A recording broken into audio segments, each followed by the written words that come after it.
Dear students, how are you?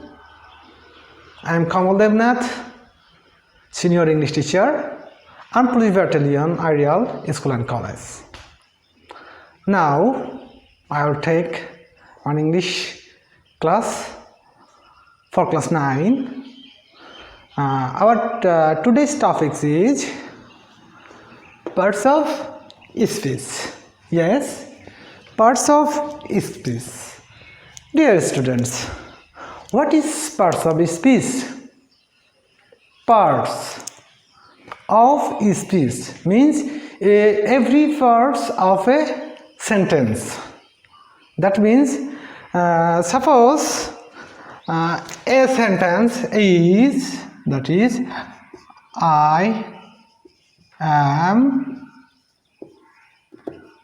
reading a book. Okay. So here every word is a speech. Every word is a parts of speech. Suppose here I is a what? I is a pronoun.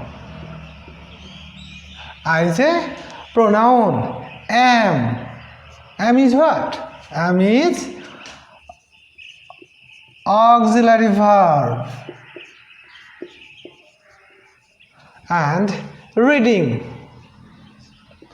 Reading is main verb. Main verb. A is article. And book. Book is what? Noun. In a sentence, it is a object. Okay. We know there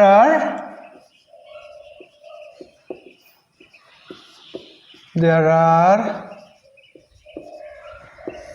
eight kinds of parts of speech. How many? 8 kinds of speech. Number 1, this is noun. What is noun? Noun. The name of anything is called a noun. অর্থাৎ কোনো কিছুর নামকেই noun বা বিশেষ্য বলে। এখন for example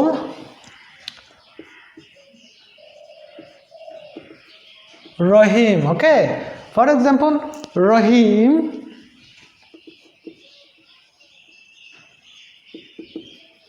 Karim travel chair and etc. পৃথিবীতে যত ধরনের নাম আছে তাদের সবাইকেই বা সবগুলোকেই আমরা কি বলবো? নাউন বলবো। সেটা কোনো ব্যক্তির নাম হতে পারে কিংবা কোনো বস্তু বা প্রাণীরও হতে পারে। তো নাউন বলতে আমরা কি বুঝছি? কোনো কিছুর নামকে নাউন বলে। Next, number 2, pronoun. Pronoun বলতে আমরা কি বুঝি? প্রোনাউন তার আগে প্রোনাউন শব্দের অর্থ হচ্ছে সর্বনাম। প্রোনাউন শব্দের অর্থ কি? সর্বনাম। অর্থাৎ নাউনের পরিবর্তে যে সমস্ত ওয়ার্ড বা শব্দ ব্যবহৃত হয় তাকে কি বলে? ইয়েস, প্রোনাউন বলে। তাহলে আমরা কি বলছি? নাউনের পরিবর্তে যে সমস্ত শব্দ বসবে সেই সমস্ত শব্দগুলোকে আমরা প্রোনাউন বলবো। যেমন in a word he, she, they etcetera. Okay, তারপরে হি, শি, দে যখন বাক্যে থাকবে তখন এই বাক্যের শব্দগুলোকে আমরা কি বলবো? প্রোনাউন বলবো। ঠিক আছে, যেমন আমরা যদি বাক্য লিখি, if we make a sentence, he goes to school everyday, অর্থাৎ সে প্রতিদিন স্কুলে যায়। তাহলে এখানে কে যায়? সে যায়। তার মানে এখানে এই হিটা হচ্ছে hair he is a pronoun, right? He is a pronoun. Now verb. Verb অর্থ কি? ভার্ব অর্থ হচ্ছে ক্রিয়া। ক্রিয়া, ইয়েস। মনে রাখবো যে no sentence can be structured without verb, অর্থাৎ কোনো বাক্যই ভার্ব বা ক্রিয়া ছাড়া গঠিত হয় না। অর্থাৎ আমরা আরো সহজ করে বলতে পারি যে verb is the soul of a sentence. Verb is the soul of a sentence, অর্থাৎ ভার্ব বা ক্রিয়াকে কি বলা হচ্ছে এখানে? একটি বাক্যের কি প্রাণ। আমরা চলে যাব যে ভার্ব, এখন হচ্ছে প্রশ্নটা হচ্ছে ভার্ব কি বা ভার্ব কেন বা ভার্ব কাকে বলে? ভার্ব যে ওয়ার্ড বা শব্দ দ্বারা কর্তার কোনো কাজ করা, হওয়া, খাওয়া, যাওয়া প্রভৃতি করা বোঝায়। অর্থাৎ কর্তার কোনো না কোনো কাজ করা বোঝাবে, সেটাকেই আমরা কি বলবো? ভার্ব বা ক্রিয়া। যেমন আমরা ভার্ব কি লিখতে পারি? যেমন মনে করো যে ইট। ইট মানে কি বুঝি আমরা? খাওয়া। তার মানে ইট দ্বারা কোনো কাজ করা বোঝাচ্ছে। ওকে, ওয়ার্ক। ওয়ার্ক অর্থ আমরা কি বুঝি? ওয়ার্ক অর্থ কাজ করা, অর্থাৎ কোনো কাজ করা বোঝাচ্ছে। এখন যদি আমরা লিখি যেমন রিড। রিড অর্থ কি বুঝি আমরা? বই। তার মানে কি দেখতে পাচ্ছি?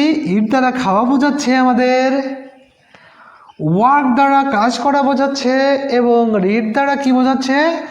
কোনো কিছু পড়া বোঝাচ্ছে। অর্থাৎ আবারও বলছি, যে শব্দ দ্বারা কোনো কিছু করা, হওয়া, খাওয়া, যাওয়া বোঝাবে তাকেই আমরা কি বলবো? ভার্ব বলবো। Number 4, adjective.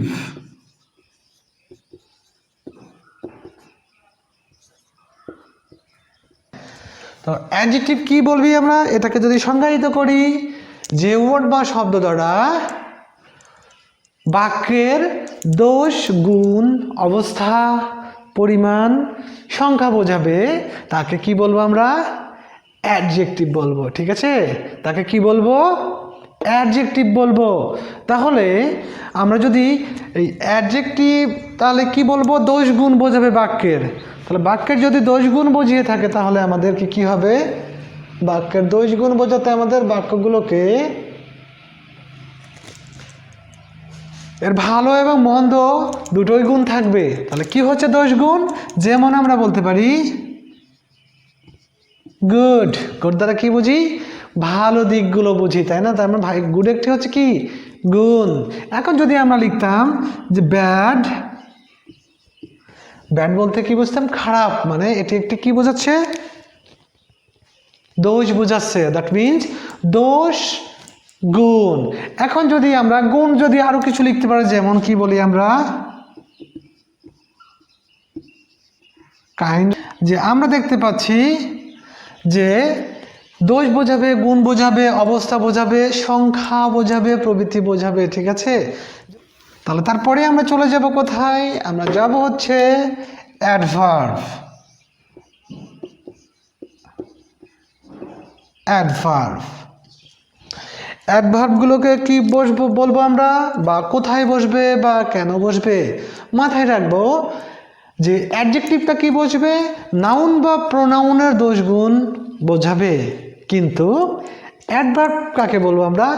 যে ওয়ার্ড দ্বারা নাউন, প্রোনাউন, ভার্ব, অ্যাডজেক্টিভ কিংবা অ্যাডভার্বের নিজেরও দোষ, গুণ, অবস্থা, পরিমাণ বোঝাবে, ঠিক আছে। অর্থাৎ যে word noun, pronoun, verb, adverb কিংবা অ্যাডজেক্টিভের দোষগুণ বোঝাবে তাকে আমরা কি বলবো?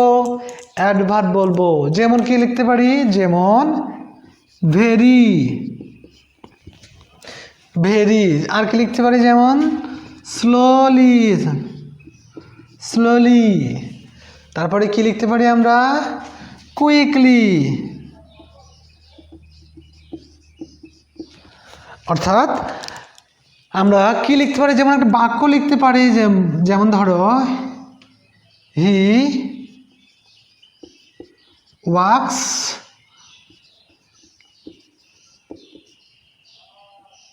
স্লোলি। এখন দেখো স্লোলি দ্বারা কি বোঝাচ্ছে? হি ওয়াক স্লোলি, এটা দ্বারা কি বোঝাচ্ছে? এটি দ্বারা বোঝাচ্ছে কর্তা বা সাবজেক্ট কিভাবে হাঁটে, কিভাবে হাঁটে। তার মানে কেমন হাঁটে? ধীর গতিতে, ধীরে ধীরে হাঁটে, ঠিক আছে। তাহলে একটা বিষয় আমরা মাথায় রাখবো, সে কিভাবে হাঁটছে? ধীরে ধীরে হাঁটছে। এখন এখানে স্লোলি যদি না লিখে আমরা যদি লিখতাম কুইকলি, কুইকলিও কিন্তু আমরা লিখতে পারি যে সে তাহলে কি হাঁটছে?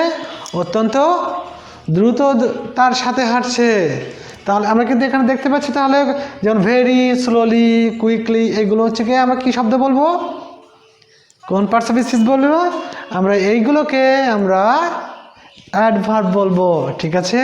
তারপরে আমরা লিখবো হচ্ছে প্রিপোজিশন, প্রিপোজিশন। ওকে, প্রি অর্থ কি বলি আমরা? প্রি, প্রি এখানে দেখো প্রি অর্থ পূর্বে এবং পজিশন অর্থ কি বলবো?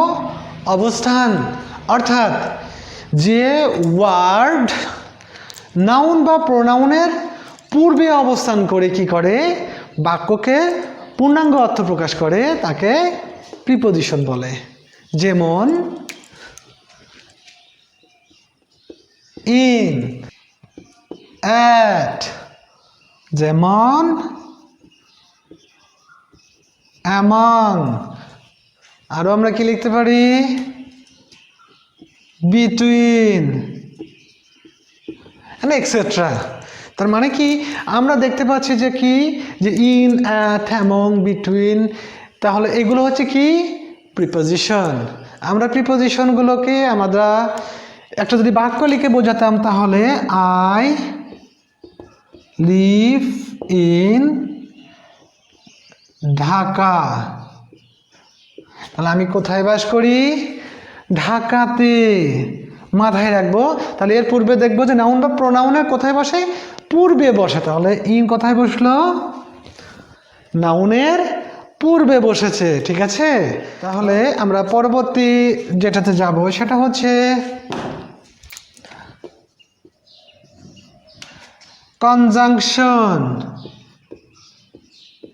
কনজাংশন অর্থাৎ সংযোগকারী। অর্থাৎ যে ওয়ার্ড কি করবে? দুটি ওয়ার্ড কিংবা দুটি সেন্টেন্সের মধ্যে সংযোগ স্থাপন করবে, আমরা তাকে কি বলবো? কনজাংশন। কনজাংশন কোন ধরনের? যেমন ধরো অ্যান্ড, যেমন ধরো অর, যেমন ধরো বাট। সুতরাং আমরা কি বলতে পারি? এই ওয়ার্ড দ্বারা কি করতে পারি? দুটি বাক্য কিংবা দুটি শব্দকে আমরা একত্রিত করতে পারি। In a sentence Habib goes to market and sells some books. That means Habib goes to market and sells some books. তাহলে এখানে কি দেখতে পাচ্ছি আমরা? এই অ্যান্ড দ্বারা কি করেছে? এখানে দেখো অ্যান্ড দ্বারা দুইটি বাক্যকে ব্রিজ বা সেতুর মতো কি করেছে? সংযুক্ত করেছে। তার মানে যে শব্দ দুটি বাক্য কিংবা দুটি শব্দের মধ্যে সংযোগ স্থাপন করবে, আমরা তাকে কি বলবো? Conjunction. Last part of the parts of speech is interjection,